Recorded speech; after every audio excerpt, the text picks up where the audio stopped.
Գյորջյան Կասկադ 60 ամիս փուլային վճարում բազմաթիվ առավելություններ։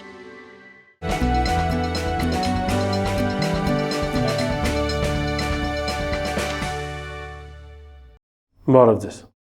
Փաստինֆո եթերում շարունակում ենք հետևել միջազգային իրադրությանը։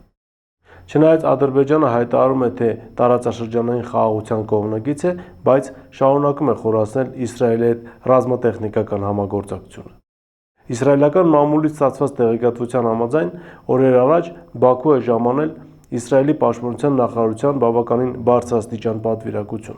որտեղ քննարկվել է երկկողմ ռազմատեխնիկական համագործակցության ընդլայնման հարցը։ Իսրայելական լրատվամիջոցները ուշադրություն են հրավիրում նաև այն հանգամանքի վրա, որ եթե նախկինում Բաքուն Իսրայելի հետ իր ռազմատեխնիկական համագործակցությունը որոշակի քողարկված մեթոդներով էր իրականացնում, ապա հիմա բաց է խոսում այդ մասին։ Դրա վկայությունն է այն, որ հանդիպման ժամանակ ցուցադրվել է իսրայելական արտադրության Ռաֆայել հականավատորմային հրթիռները, հատկապես նրանց վերջին սերունդը, որոնք ունեն շուրջ 300 կիլոմետր հասանելիության շարավիղ եւ մեծ վտանգ են ներկայացնում նավատորմի համար։ Բնական է, որ այս հրթիռները ուղղված են առաջին հերթին Իրանի դեմ, քանզի Կասպից ծովի ավազանում Իրանն է հանդիսանում Ադրբեջանի աշխարհաքաղաքական մրցակիցը եւ նաեւ Իրանի եւ Ադրբեջանի հարաբերությունները վերջին տարիներին բավականին սրվել են։ Չնայած երկկողմ բարձրաստիճան ղեկավարության այցերին եւ հայտարարություններին, թե Իրանը եւ Ադրբեջանը իրար հետ որևէ քննարկելիք հարց չունեն։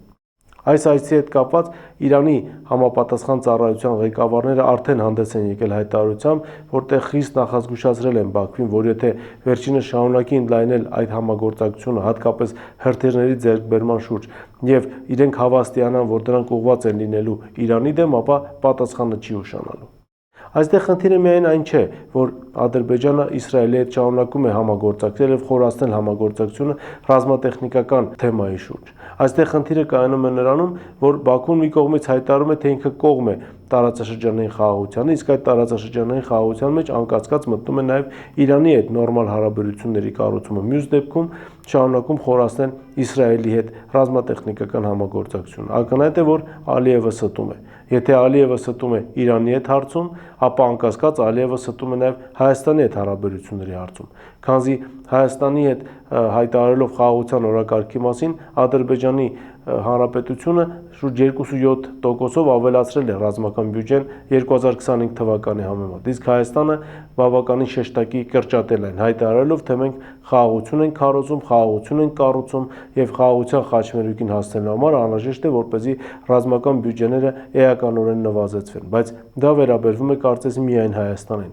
իսկ Ադրբեջանը շարունակում է ավելացնել ռազմական բյուջեն եւ վստահ ենք, որ այդ հրթիռները, որոնք ձեռք են բերվում Ադրբեջանի կողմից, միայն Իրանի դեմ չէ, որ կարող են ուղղված լինել։ Ադրբեջանը կարող է տարածաշրջանում լուրջ պատերազմ բորբոքել, իհարկե Իսրայելի եւ նրա տերերի ցանկությամբ, քանզի մի քանի անգամ ենք ասել, հիմա էլ շարունակում են կրկնել, Ալիևը պարտք ունի տալու եւ Իրանի դեմ ռազմական գործողությունները, որոնք ապագայում անկասկած սկսվելու են, Ադրբեջանը այդ գործողություններում ունենալու է անկյունակարային դեր եւ հրթիռների տեղակայումը Ադրբեջանը ոչ միայն Ադրբեջանի բյուջեի հաշվին է կատարվում, այլ նաև նույն իսրայելական կառավարության կողմից է դա արվում, որպեսզի հետագայում Իրանին փաստի առաջ կանգնեցնեն շեշտակի հարվածներ հասցնելով նաև նրա նավատորմի ուղղությամբ։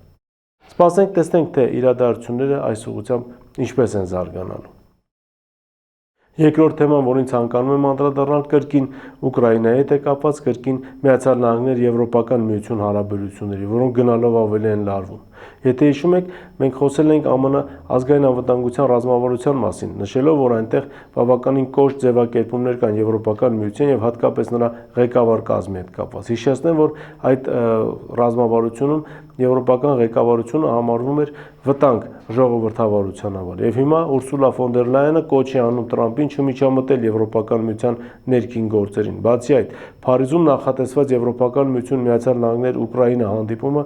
անժամկետ դադարեցված եւ այդ հանդիպման ապագայի մասին ոչինչ չի ասվում։ Ակնհայտ է, որ հարաբերությունները գնալով լարվում են, ակնհայտ է, որ ուկրաինական հարցում Եվրոպական միությունը Միացյալ Նահանգները չեն կարողանում կոնկրետ որոշման հանգել։ Իսկ Ուկրաինան իր հերթին Միացյալ Նահանգներին է ուղարկել խաղաղության պլանի իր տարբերակը, որտեղ երկու սկզբունքային կետ ըստ էության հանված է։ Առաջինը, որ ուկրաինական զորքերը դուրս չեն բերվելու Դոնբասից, եւ երկրորդը վերաբերվում է ՆԱՏՕ-ին, որ Ուկրաինան չի հրաժարվում ապագայում ՆԱՏՕ-ին անդամակցելու իր պլաններից։ Ինչևէ, հարաբերությունների սրումը Միացյալ Նահանգների եւ Եվրոպայի միջև ճանապարհ է բացում Ռուսաստանի համար, հնարավորություն տալով նրան ռազմական ճանապարհով վերցնել այն տարածքները, որոնք կարող են հիմք դրվել կամ հիմք հանդիսանալ խաղաղության պայմանագրի ստորագրման համար առանց կորուստների։ Բացի այդ, դա լեգիտիմ հնարավորություն է տալու ավելի ընդարձակել հարձակման աշխարհագրությունը, ինչի մասին արդեն աշխարհը տեղեկացավ Օդեսային հասցված հարվածներով, իսկ նման հարված չէր եղել 2022 թվականի փետրվարից ի վեր։ Ինչևէ, ռազմական գործողությունները անկասկած շարունակվելու են։ Թրամփը, տեսնելով Զելենսկու համառությունը, աստիճանաբար հետ է քաշվելու այդ թեմայից, հայտարարելով, որ ուկրաինական պատերազմը իրենցը չէ, ինչպես շատ ժամանակ ասում է Մարկ Ռուբիոն։ Իսկ ինչպիսի դիրքորոշում ձևակերպի եւ կորդեգրի Եվրոպական միությունը Ուկրաինայի հետ կապված, մենք կտեսնենք առաջիկայում, քանզի արդեն Բեռլինում տեղի են ունենում հանդիպումներ եւ առաջիկայում մենք կանդրադառնանք նաեւ այդ հանդիպումների արդյունքում ձեռք բերված պայմանավորվածություններին։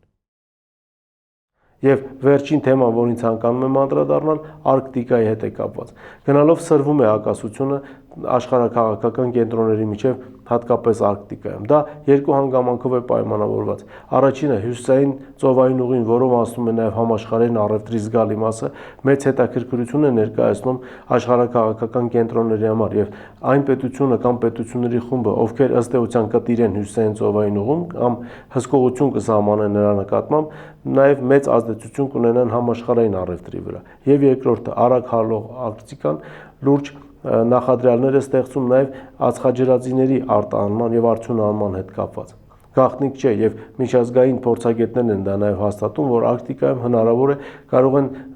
տեղակայված լինել կամ լինել միջազգային նավթի պաշարների շուրջ 30%-ը, հսկայական գազի պաշարներ կան այնտեղ եւ բնական է, որ Արկտիկայի շուրջ սրվելու է հակասությունը։ Կարող է իհարկե ամեն ինչ շատ ավելի վատ ավարտվել ընդհանուր միջև միջուկային զենքի կիրառման, բայց այն, որ Արկտիկայի նկատմամբ հսկողությունը տալու է նաև համաշխարհային հսկողություն, դա արդեն ակնհայտ է։ Մի կողմից Չինաստանն է այստեղ ակտիվանում, Ռուսաստանն է ընդլայնում իր հնարավորությունները անընդհատ կատարելագործելով եւ ստեղծելով նոր սառցահատեր, որոնք աշխատում են ատոմային ռեակտորով։ Այդ առումով Ռուսաստանն այս պայն առաջինն է եւ ատոմային ռեակտորներով սառցահատների արկայությունը հնարավորություն է տալիս նրան անխափան վերահսկել հյուսիսային ծովային ուղին եւ այդտեղով անցկացնել միջազգային քարավանները, հսկայական միջոցներ եւ օգուտներ ապահովելով պետական բյուջեի համար։ Մյուս կողմից Նորվեգիան, Կանադան, Միացյալ Նահանգները, նաեւ Դանիան եւ այլ պետություններ հայտ են ներկայացնում հյուսիսային ծովային ուղուն եւ պայքարը ըստ էության դաժան է լինելու։